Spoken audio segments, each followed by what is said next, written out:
Pour les Nations Unies, seul un dialogue inclusif et crédible entre les parties prenantes congolaises permettrait de désamorcer les tensions actuelles et surmonter l'impasse électorale et prévenir la violence. C'est d'ailleurs dans cette optique que les Nations Unies, l'Union africaine, l'Union européenne et l'OIF ont publié un communiqué en juin annonçant la mise en place d'un groupe de soutien à la facilitation du Premier ministre Kodjo. Donc je disais que le groupe de soutien à la facilitation a tenu sa première session inaugurale le 4 juillet à Addis Abeba sous la présidence du commissaire à la paix et à la sécurité de l'Union africaine, Ismaël Chergui. Suite à cette rencontre, une délégation de 3 personnes s'est rendue à Bruxelles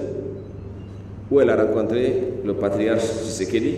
et d'autres membres de l'organe mis sur pied par l'opposition à l'issue de leur conclave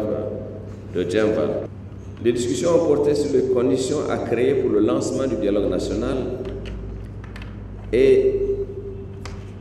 les discussions ont confirmé l'attachement à la résolution 2277 et au respect de la Constitution dans la recherche d'une solution. J'ai eu l'occasion de rencontrer M. Kodjo à plusieurs reprises dans le cadre de notre soutien au processus du dialogue conformément à la résolution 2277 du Conseil de sécurité. Mon souci, voire le souci des Nations Unies, est de tout faire pour aider à dépasser les blocages et aller vers l'organisation d'élections transparentes, crédibles et paisibles dans le cadre de la Constitution congolaise. Mesdames et Messieurs, tandis que la MONUSCO œuvre et continuera à œuvrer en étroite collaboration avec les partenaires concernés en vue d'appuyer les parties prenantes congolaises, y compris le gouvernement,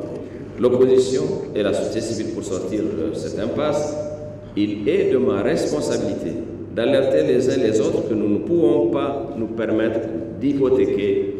les énormes investissements consentis par le peuple congolais avec le soutien de la communauté internationale au cours des 17 dernières années pour asseoir la paix et la stabilité en République démocratique du Congo.